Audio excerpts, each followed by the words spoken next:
Hi friends, welcome back to Kavi's kitchen. இன்றைக்கி நான் வந்து ஒரு முருங்கையில் தான் எடுத்து வச்சுருக்கேன். இதை வச்சு தான் ஒரு சட்னி சாதத்துக்கு பிசைஞ்சு சாப்பிட போகிறோம். ஒரு சட்னி ரெசிபி தான் நாம் பார்க்க போகிறோம்.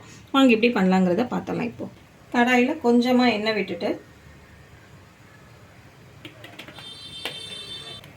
எண்ணெய் சூடானதுக்கப்புறம் அதில் ஒரு 2 டேபிள் ஸ்பூன் உளுத்தம்பருப்பு ஆட் பண்ணிக்கலாம்.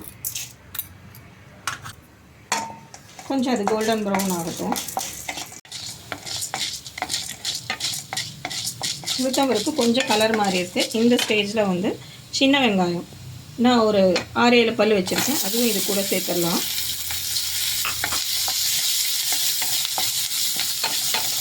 அது கூட ஒரு துண்டு இஞ்சி, ஒரு பச்சை மிளகா, 2 காஞ்ச மிளகா, உங்களுக்கு காரத்துக்கு தகுந்த மாதிரி எப்படி வேணுமோ அதை ஆட் பண்ணிக்கோங்க. இது கூட ஒரு 5-6 பல் பூண்டு, இதையும் இது கூடயே வதக்கிடலாம். இது கூட கொஞ்சமாக புளி ஆட் பண்ணிக்கிறேன். அது கூட 1 கப் நான் வந்து முருங்கை இலை வந்து அலசி எடுத்து வச்சுருக்கேன், அதையும் இது கூட ஆட் பண்ணிக்க போகிறேன்.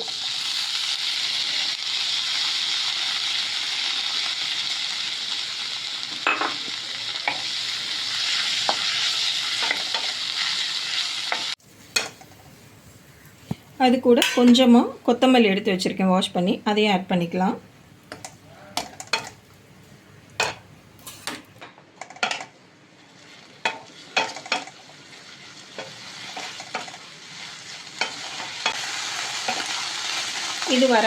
இது வதங்குறப்பே இது கூட 1/4 மூடி தேங்காய், சரி 1/4 மூடி இல்லை, 1/4 கப் தேங்காய், அதையும் இது கூட சேர்த்து வதக்கி எடுத்து வச்சிடலாம்.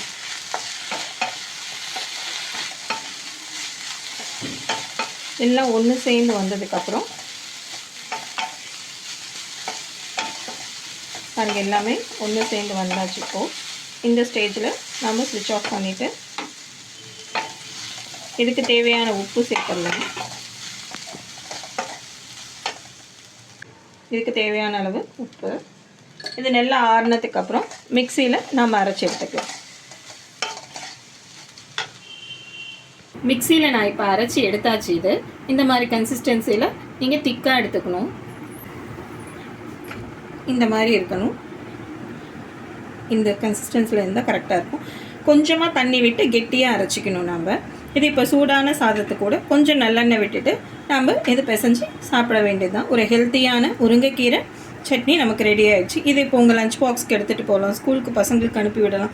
இந்த மாதிரி ஒரு ஹெல்த்தியான டிஷ்ஷை நீங்களும் பண்ணி பார்த்துட்டு எப்படி இருக்குன்னு எனக்கு சொல்லுங்கள். தேங்க்யூ ஃபார் வாட்சிங்.